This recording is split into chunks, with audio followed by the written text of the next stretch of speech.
Duduk megah di atas tahta, mata tajam Chiron Runchandel sedikit menyipit saat ia merasakan gelombang energi yang tidak biasa. Kekuatan itu, gumamnya dalam benak. Sebuah gambaran tiba-tiba muncul di benaknya, pemandangan putra bungsunya, Jin, saat masih anak-anak lugu, menatap pedang Barisada yang tertancap di tanah.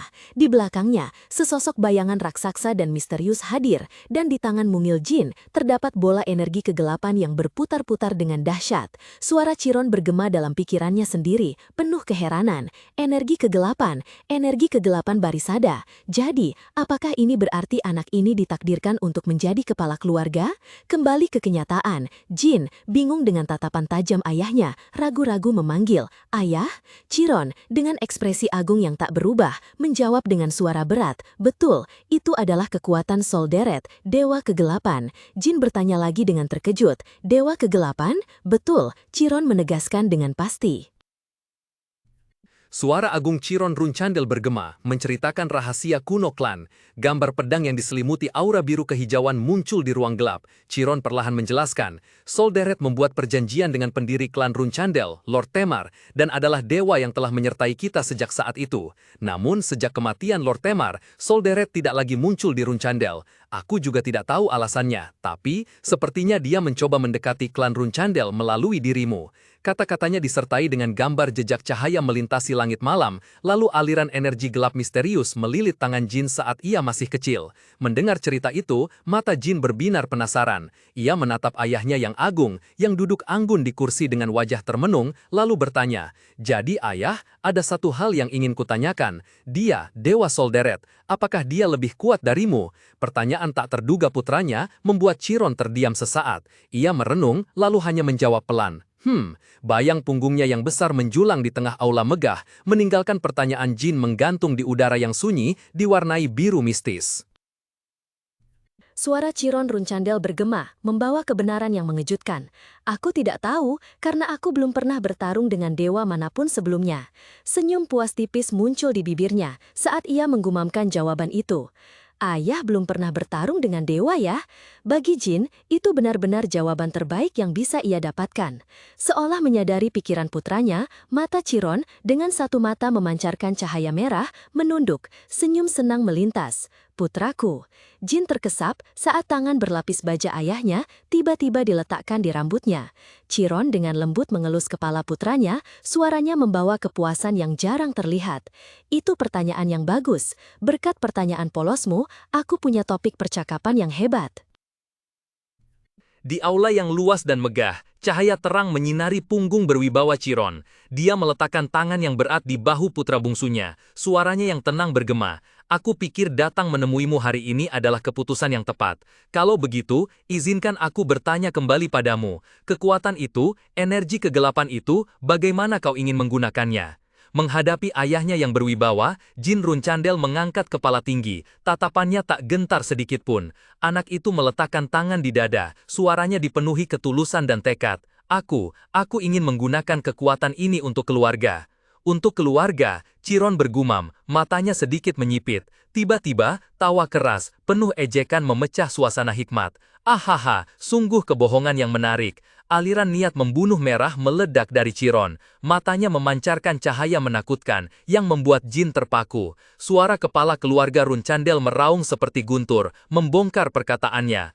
"Kau telah mengalahkan saudara-saudaramu, melemparkan mereka ke tengah badai, namun kau bilang ingin menggunakan kekuatan itu untuk keluarga."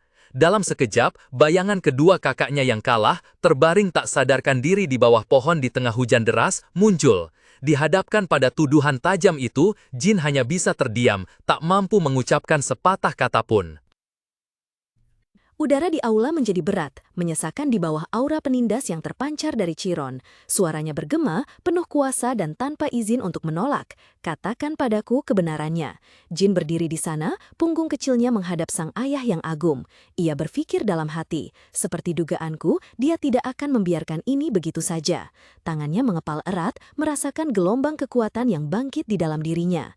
Ia tahu, ia tidak bisa menyembunyikannya lagi. Dengan tekad baja, Jin berbalik, menghadap Chiron di ruang remang-remang dinginnya rumah besar itu. Matanya memancarkan keteguhan, ia dengan lantang menyatakan, "Aku ingin menggunakan kekuatan ini untuk diriku sendiri."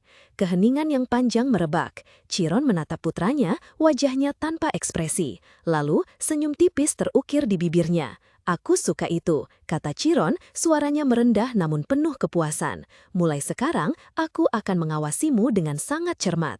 Jin membuka mata lebar-lebar karena terkejut, sama sekali tidak menduga reaksi ini. Anak laki-laki itu sedikit bergidik. Jin hanya bisa berdiri diam, mencerna dalam diam kata-kata ayahnya barusan. Jin menghela napas lega. Kedua tangannya yang mengepal erat akhirnya bisa mengendur. Keringat dingin masih membasahi dahinya, tetapi senyum puas sudah mengembang di bibirnya saat ia berpikir dalam hati. Bagus, aku sudah melewati rintangan dengan aman. Mendapatkan alasan yang sah untuk menggunakan energi kegelapan sesuka hati saja sudah cukup baik. Tetapi tak kusangka, ayah sekarang menaruh harapan padaku. Ini adalah hasil yang sama sekali tidak kuduga. Sebuah bola energi gelap dengan inti yang bersinar terang mulai berputar di telapak tangannya. Gambaran kehidupan masa lalunya tiba-tiba terlintas di benak Jin. Seorang anak laki-laki kurus, tak berdaya memegang pedang kayu, menundukkan kepala di hadapan punggung Chiron yang agung dan mendominasi. Tatapannya kala itu dipenuhi kekecewaan dan kelelahan. Berdiri di tengah ruangan yang bersinar megah diterangi lampu gantung, Jin bergumam dalam hati. Kehidupan ini benar-benar sangat berbeda dari kehidupanku sebelumnya. Dia mengepalkan tangan, aliran energi gelap melingkar di sekeliling tangannya seperti benang-benang hidup. Senyum percaya diri dan penuh tekad muncul di wajahnya. Di luar, malam telah turun di kastil Runcandel dan hujan lebat mulai mengguyur. Di tengah deru hujan yang deras, sebuah suara tak terduga terdengar dari kejauhan, menggema hingga ke tempatnya. "Hei, anak bungsu!" Di tengah gerimis, Mary Runcandel tiba-tiba muncul dengan senyum cerah, menyelipkan sebuah kotak besar terbungkus kain ke tangan Gili. "Kak, ambil ini." Gili terkejut, hampir menjatuhkan kotak yang berat itu. "Nona Mary, apa ini?" "Ini hadiah istimewa dari kakak perempuanmu," Mary menyatakan, lalu menatap Jin dengan tatapan penuh arti dan senyum licik. "Ingat, rebus sampai empuk, kunyah sampai halus dan cepatlah kuat ya." Dia mengedipkan mata lalu cepat pergi. Saat itu, salah satu kakak Jin yang lain mendekat dan bertanya di mana barang bawaan Mary. Mary dengan santai menunjuk ke arah Jin, "Sudah kuberikan pada si bungsu, ada apa?" "Kak Mary," Jin berseru. Dalam hatinya muncul perasaan aneh yang sulit dijelaskan. "Kenapa aku?" Kemudian, di dalam kamar yang hangat, di bawah cahaya lampu kuning lembut, Jin dan Gili bersama-sama membuka hadiah itu. Begitu tutup kotak terangkat, suara kletak-kletak samar terdengar. Sebuah cahaya yang menyilaukan, kuat namun hangat langsung terpancar dari dalam, menyinari wajah terkejut keduanya. Gili ternganga, buru-buru menutupi mulutnya karena sangat terkejut, sedangkan Jin hanya bisa terdiam mematung, matanya terbelalak menatap benda tak terbayangkan yang tergeletak di dalam kotak itu. Sebuah objek bercahaya seperti lahar berdetak kencang, memancarkan energi panas. Anak laki-laki itu tercengang menyadari, ini adalah hati Phoenix, hadiah yang berharga namun juga penuh bahaya. Jin tak henti-hentinya kagum, ia berpikir dalam hati, memberikan hal seperti ini kepada anak 7 tahun, Nona Mary benar-benar gila. Dalam ingatannya, sosok Mary Runcandel muncul begitu cemerlang dan kuat, seorang kesatria bintang 6, kesatria ke-7 dari klan Runcandel dengan julukan angin gila. Ia berdiri di sana, bersinar dalam aura emas yang berkilauan, senyum sombong di bibirnya. Tapi ia juga memiliki nama lain yang jarang diketahui, julukan yang terukir dengan darah dan kekejaman. Di tengah medan perang yang berlumuran merah pekat, di antara mayat-mayat yang berserakan, ia adalah gadis gila dari tanah selatan. Jin langsung mengerti, alasan kakak perempuannya yang gila bertarung memberinya hadiah ini terlalu jelas. Itu seperti dorongan tanpa kata, cepatlah dewasa dan kuat untuk menjadi lawan saya. Duduk di depan meja makan, Jin termenung memandangi hati Phoenix yang tergeletak di piring. Ia berpikir, jika memakannya saat masih kecil, tidak hanya akan mendapatkan kemampuan tahan api, tetapi juga semacam ramuan spiritual yang mendorong pertumbuhan. Tunggu dulu, kalau dipikir-pikir lagi, hati Phoenix adalah benda yang dibutuhkan seorang penyihir bintang 6 untuk bisa memanggil Phoenix dengan aman.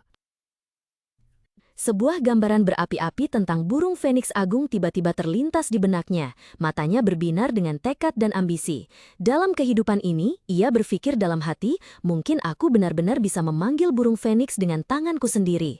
Aliran pikirannya terputus oleh suara lembut. "Tuan kecil, apakah Anda sudah menunggu lama?" Gili tersenyum ramah membawa nampan makanan. "Ah, terima kasih Gili," jawab Jin. Gili meletakkan semangkuk sup keemasan yang harum di meja dan berkata, "Nona Mary telah memberi Anda hadiah yang luar biasa. Mohon santap selagi hangat ya." Jin ragu, matanya melirik ke belakang. Iya, tapi sebelumnya, merasa ada yang tidak beres, ia mengerutkan kening, suaranya menjadi tidak sabar. "Kakak-kakak, jika ada yang ingin kalian katakan, bisa cepat?" Terbongkar, Daytona dan Haitona dengan canggung melangkah keluar dari belakang kursi berlengan. Haitona terbata-bata, tidak ada apa-apa. Kelihatannya agak terlalu banyak untuk porsi makanmu." Daytona pun buru-buru menimpali, Betul, aku lihat Gili baru saja membawa panci besar." Jin hanya diam menatap kedua kakaknya yang menggaruk-garuk kepala, wajahnya tanpa ekspresi sedikit pun. Tak bisa menahan diri lagi, Daytona keceplosan bertanya dengan mata penuh dambaan, "Apa kau sangat ingin memakannya?"